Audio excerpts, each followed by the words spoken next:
Assalamualaikum warahmatullahi wabarakatuh. Selamat malam dan salam sejahtera untuk semuanya. Bapak Ibu sekalian, saudara-saudara sebangsa setanah air yang saya hormati, yang saya cintai. Ketika kepercayaan dari Ibu dan Bapak saudara sekalian diberikan kepada kami, maka kami insya Allah akan mengembalikan posisi Indonesia menjadi pelaku utama di dalam konstelasi global.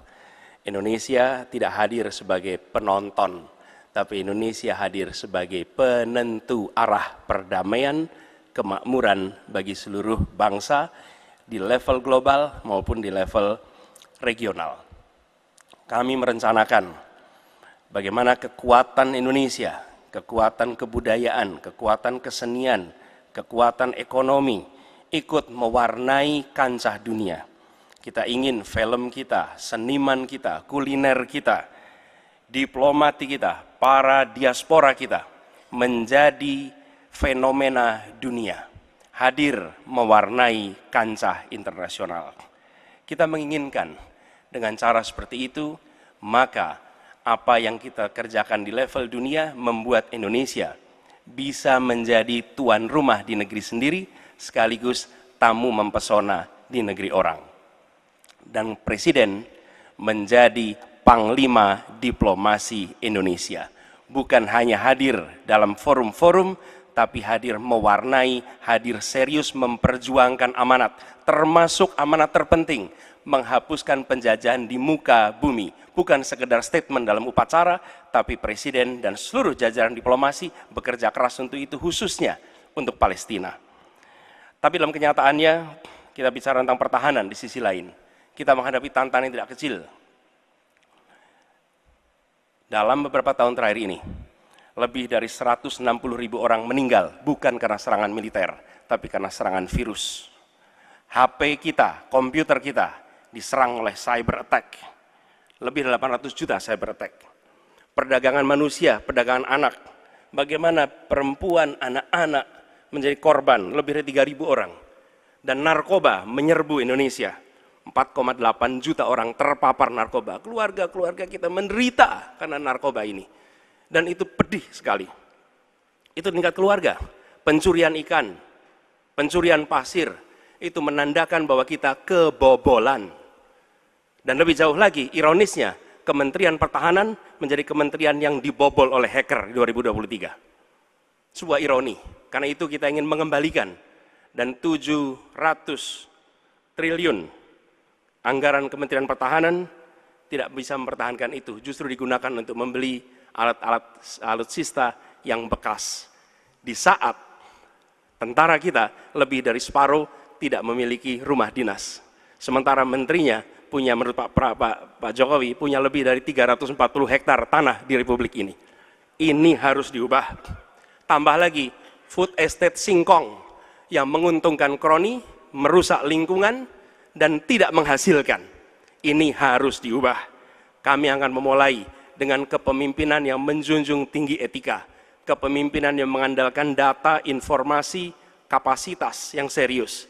Kita ingin Republik ini berperan di level global, dijaga secara serius untuk rumah tangga, untuk nasional, sehingga kewibawaan kita adalah kewibawaan berdasarkan kekuatan. Untuk itu kita butuh perubahan. Terima kasih. Assalamualaikum warahmatullahi wabarakatuh. Pertanyaan untuk calon presiden nomor urut 1, Bapak Anies Baswedan. Pertahanan negara yang tangguh dapat dicapai dengan memanfaatkan teknologi siber, kecerdasan buatan, dan satelit untuk informasi geospasial. Pertanyaannya, apa kebijakan paslon untuk mendapatkan akses teknologi dan pengembangannya guna memperkuat pertahanan Indonesia? Waktu menjawab selama 2 menit, Pak Anies, dimulai dari Bapak berbicara, kami persilahkan. Terima kasih. Sebelum saya menjawab pertanyaan itu, saya mengklarifikasi tadi data yang meleset. Maaf Pak Prabowo, angkanya terlalu kecil. Bukan 320 hektar, tapi 340.000 hektar. Saya klarifikasi. Kemudian itu pun salah. Melanjutkan. Itu pun salah. Atas apa yang perlu saya sampaikan. Mas Anies, Pak Prabowo, jangan Pak Prabowo, data Pak Prabowo, Pak Prabowo, mohon maaf, ini Mohon nanti tenang ada dulu kesempatannya, hadirin. baik. Mohon tenang. Harap tenang. Mohon tenang. Harap tenang. Harap tenang. Baik, kita akan lanjutkan. Harap tenang Ya. hadirin. Silakan, Bapak. Baik, ini adalah salah satu ancaman non-tradisional yang makin hari makin nyata dirasakan di Indonesia. Kita merasakan keluarga-keluarga kita, HP, komputer, menghadapi tantangan hacking. Karena itulah menurut kami perlu sekali kita membangun satu struktur pertahanan cyber yang serius. Dan ini tidak cukup dengan memberikan tugas pada sekelompok orang. Satu adalah dengan membangun satu sistem yang komprehensif, perencanaan komprehensif yang melibatkan seluruh lembaga termasuk komponen masyarakat. Yang kedua adalah pengadaan teknologi-teknologi terbaru, tapi kuncinya bukan semata-mata pada teknologinya, kuncinya adalah pada pelibatan semua secara semesta.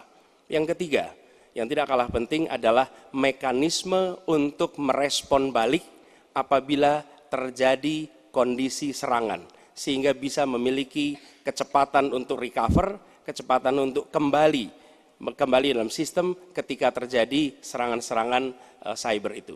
Jadi menyusun ini, satu adalah melibatkan secara komprehensif, yang kedua menggunakan teknologi terbaru, yang ketiga sistem recovery yang cepat. Terima kasih. Baik, terima kasih Pak Anies. Kami persilakan kepada calon presiden nomor urut 2, Bapak Prabowo Subianto untuk menanggapi calon presiden nomor urut 1 dengan waktu 1 menit saat Bapak berbicara akan dimulai. Silakan Pak.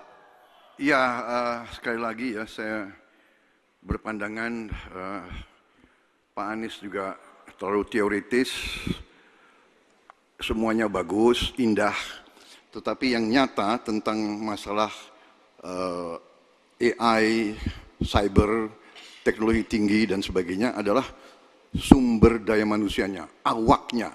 Saya begitu jadi menteri, saya membentuk 4 fakultas baru di bidang sains, teknologi, engineering, dan mathematics. Kita menyiapkan putra-putri kita terbaik untuk menguasai teknologi, untuk menguasai sains, untuk menguasai artificial intelligence, untuk menguasai cyber. Bukan barang yang kita beli, kita harus kuasai know-how-nya, kita harus kuasai sistem yang harus kita pegang. Dan menurut saya itu adalah inti daripada masalah. Tidak hanya bicara-bicara yang baik-baik saja. Waktu sudah habis Pak Prabowo. Selanjutnya calon presiden nomor urut 3 Bapak Ganjar Pranowo untuk Baik menanggapi. hadirin kami harap tenang. Hadirin kami harap tenang.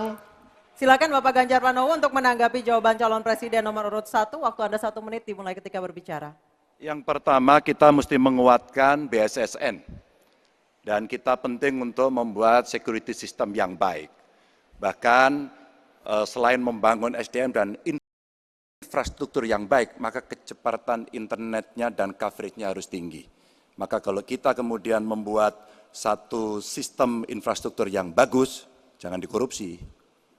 Ini yang kemudian jadi persoalan. Maka tidak pernah selesai. Dan tentu saja LPDP itu punya potensi yang sangat tinggi untuk memberangkatkan orang-orang, anak-anak hebat ke sana. Namun demikian, ketika mereka sudah balik, mereka mesti diberikan ruang untuk bisa bekerja. BRIN bisa kita libatkan. Ya, mereka bisa membuat kolaborasi yang sangat bagus. Bahkan kemudian pengamanan di kepolisian, saya kira perlu cyber institution yang dipimpin oleh Jenderal Bintang 3. Dan kita perlu duta besar cyber. Baik, masih ada sisa waktu. Ya. Baik, cukup.